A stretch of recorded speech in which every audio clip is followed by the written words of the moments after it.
filosofía muy interesante. Pero estamos en la lona. Amigos con pileta. Amigos con pileta es lo que buscamos.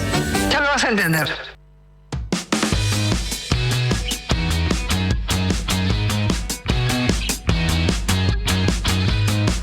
Bueno, papinos, volvimos. 1:20 del mediodía. Algunos capaz que ya... ¿Qué vas a comer?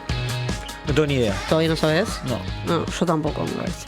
Bueno, y nos vamos al cine, lo cual nos gusta mucho porque cuando vi entrar a Licha Gambarota dije, esto se va a poner lindo. Hola, Lichita. ¿Cómo les va? ¿Cómo están ustedes? Bien, ¿vos? Bien, ¿Todo muy bien? bien. Sí, exactamente. Bueno, vamos con estos especiales que tanto nos gustan hacer a nosotros, repasando directores y en este caso directoras, ¿sí?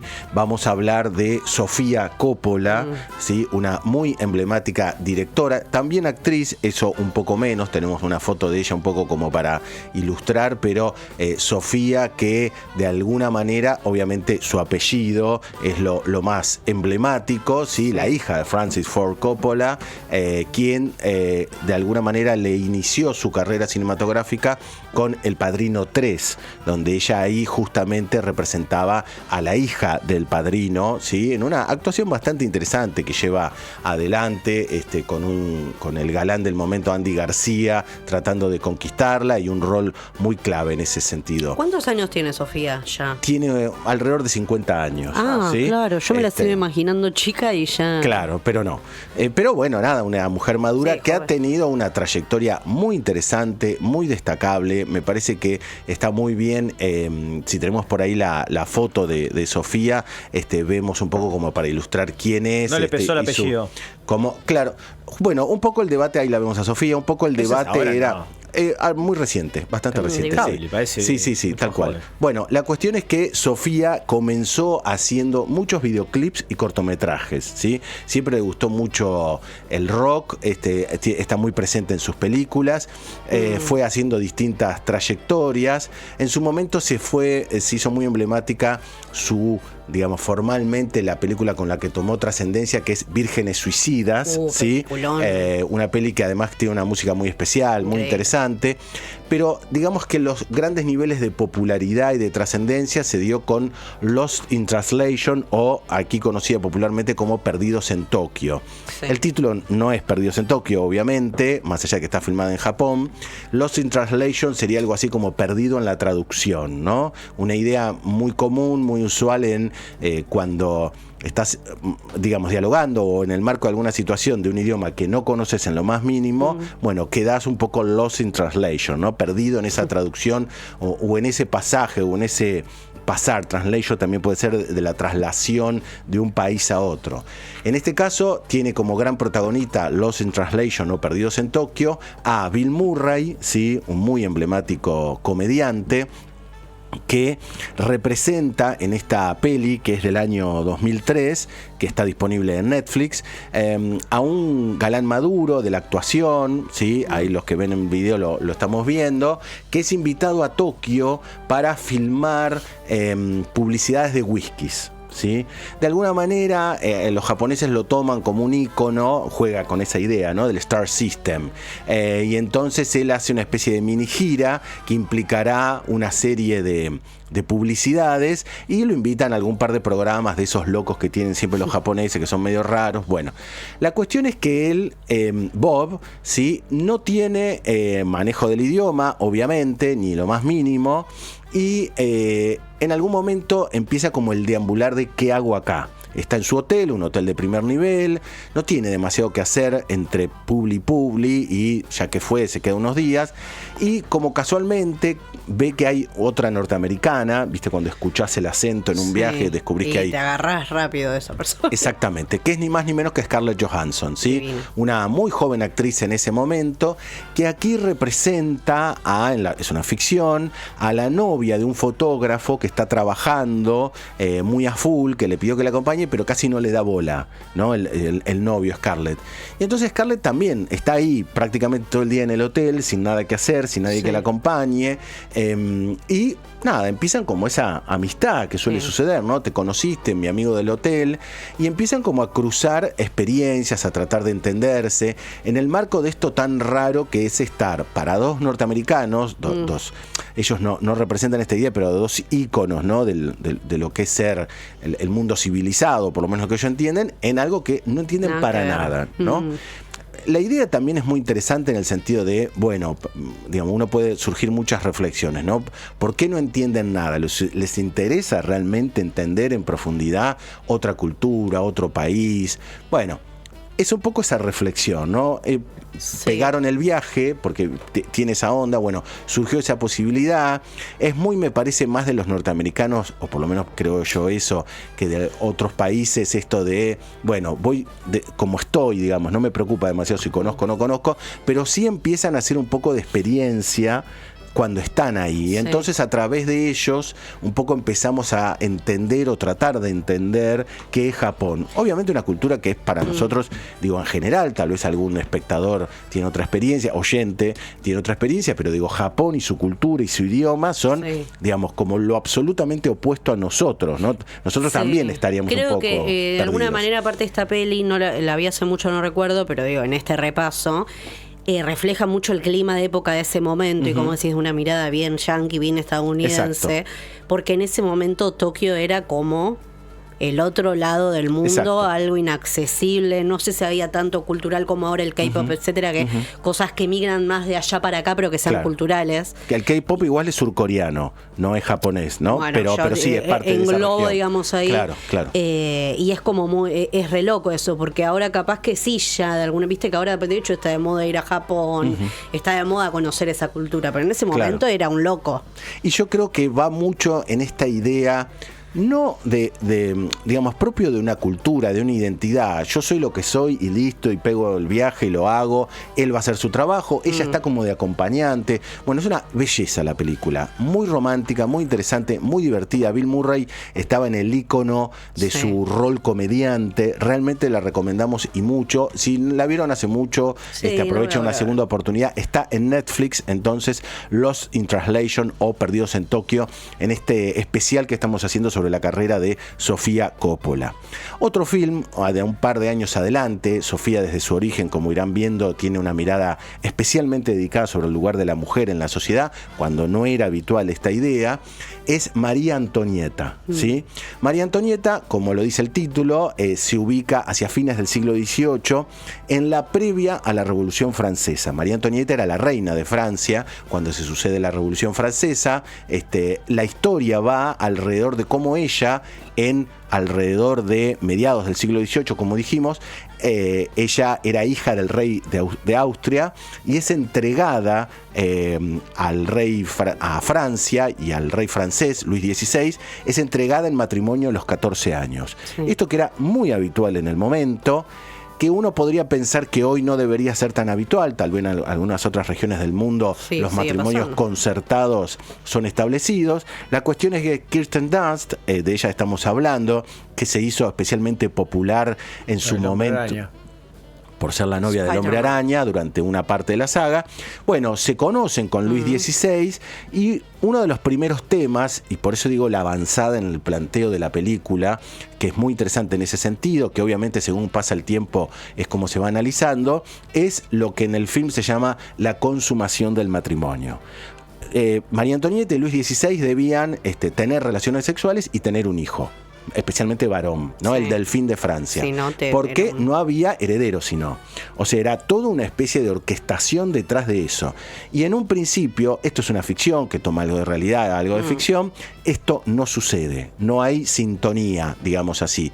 Y hay toda una gran parte dedicada a qué le pasa a él y qué le pasa a ella al respecto.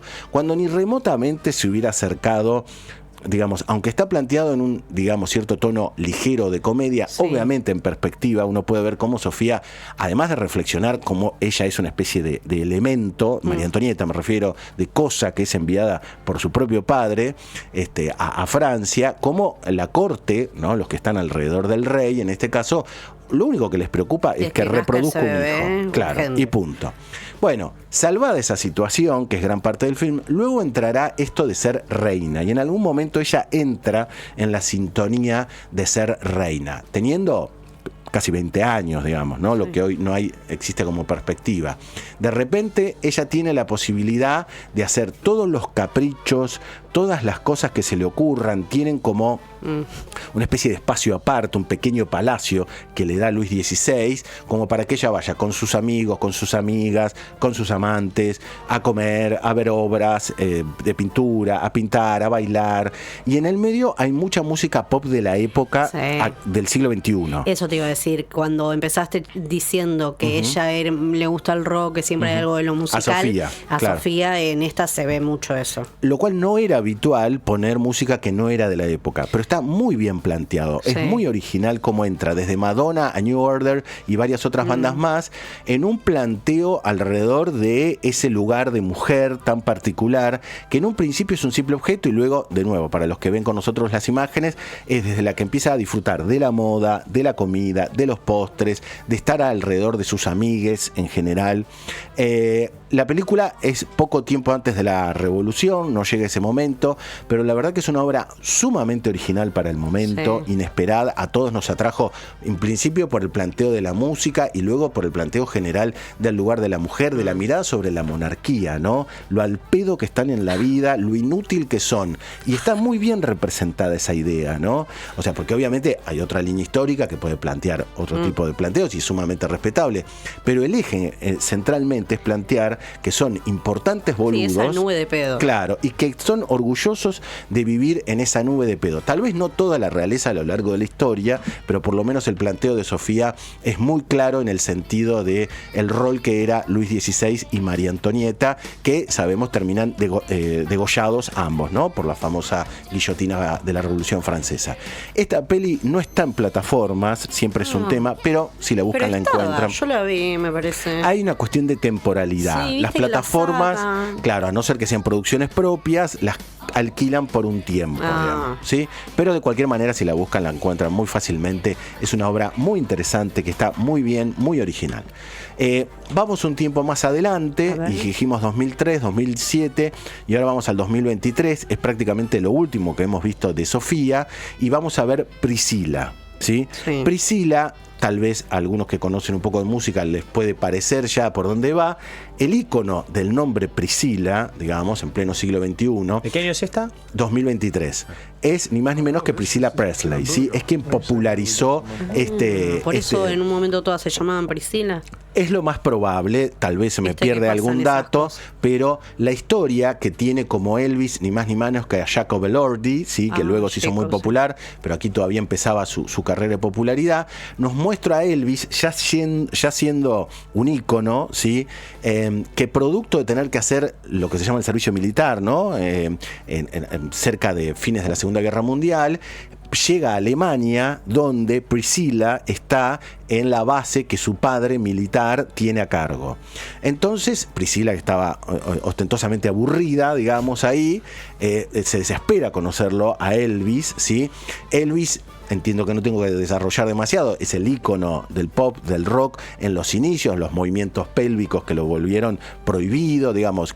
Y acá empieza una historia muy interesante que es como el reverso a la historia de Presley, ¿no? Nosotros conocemos la historia oficial sobre Elvis, sobre cómo fue manejado por su por su manager, las cosas que debió padecer, el ícono del éxito. Pero esta película, que se basa en las memorias de Priscilla, que se llama Elvis and Me, nos viene a contar otra historia, que es, de nuevo, el lugar de la mujer en la sociedad moderna, digo moderna para decir del siglo XX o el siglo XXI, y cómo de alguna manera pasa a ser el objeto que acompaña a Elvis, ¿no? Siendo prácticamente menor de edad, ella empieza una relación con él con menos de 18 años y empieza ese desafío de estar al lado de ese ícono de la masculinidad, del rock, que está en gira constante, que le empieza a dar órdenes porque a él no le gusta que ella salga de la casa cuando él no está. Entonces, una especie de reina en un palacio de oro, de prisionera en un palacio de oro. la verdad que es una película muy original en cuanto viene a plantear las dificultades de ser la mujer detrás del ídolo, ¿sí? Y esto me parece que lo podemos incluso repasar en muchas partes, incluso de nuestra propia historia, ¿no? Como si mañana Claudia, digamos, decidiera contar su propia historia, y así seguramente habrá muchas en la historia del mundo, ¿no? De las mujeres que estuvieron detrás de ese gran hombre, que quedaron invisibilizadas o que la sociedad durante mucho tiempo dijo, bueno, es la mujer de, ¿no? Con esta palabra, ¿no? Es de, le pertenece, entonces tiene que seguir haciendo lo que él le plantea, incluso aunque a ella no le guste. Lo mismo, lo vemos también en el tráiler, hay situaciones o de violencia o de intención de violencia, digamos, varias situaciones complejas que hablan de alguna manera de lo tóxico que comenzó a convertirse esa relación. No conozco mucho sobre este vínculo. Primero, ¿ella sí está viva? Ella está viva, él no. Autorizó, claro, sí, él no. Claro, Autorizó esto. Está basada en sus novelas. Y exactamente. Sofía quedó muy interesada en esa propuesta, y la verdad que es muy original lo que nos presenta. La peli está en HBO y en Movie, ¿sí? Y es, digo, siendo que probablemente a muchos de nuestros oyentes o de los seguidores del programa de la radio en general, Elvis es como cualquier ícono del rock, digamos, una figura muy trascendente, muy importante, por un montón de circunstancias, desde los cambios que implicó en la música, en su carrera meteórica, en su influencia con la música negra, Elvis, y podemos hacer una larguísima trayectoria. Baz Luhrmann un famoso director, hizo una película biográfica desde la ficción sobre Elvis que se llama Elvis, y ahora hay un documental reconstruyendo muchas de las filmaciones que se encontraron, pero también está ese otro lado, ¿no? ¿Qué implica ser la mujer detrás de la gran figura? En este caso con Priscilla, entonces, que está disponible en HBO o Movie. Son 3 pelis de Sofía que siempre mira desde una mirada muy original, muy interesante, y cuando todavía no se hacía, el lugar de la mujer en la sociedad. ¿Esto es lo último que sacó, Sofía? Hasta ahora sí. ¿Y se probablemente sabe si está laburando en seguramente algo? estará haciendo algo, probablemente habrá en circulación, y seguramente tenga alguna mirada muy cerca y muy particular sobre el lugar de la mujer, digamos. Esta es su tema en general, desde distintas ópticas, ¿sí? Pero siempre está presente, con lo cual ojalá pronto podamos ver más de ella. Bueno, Licha, me encantó. Yo me voy a mirar Priscilla, las otras ya las vi, y voy a repasar la de Tokio. No está de más, es muy divertida, es muy graciosa. Bueno, gracias, Lichín. Un placer, como siempre. Nos vamos a un temilla, ¿les parece? Vamos. Y volvemos, y vos nos actualidad sobre la pelotita que pasa, y Cola Pinto y todas esas cositas que te gustan a vos. Lord Almighty, feel my tears.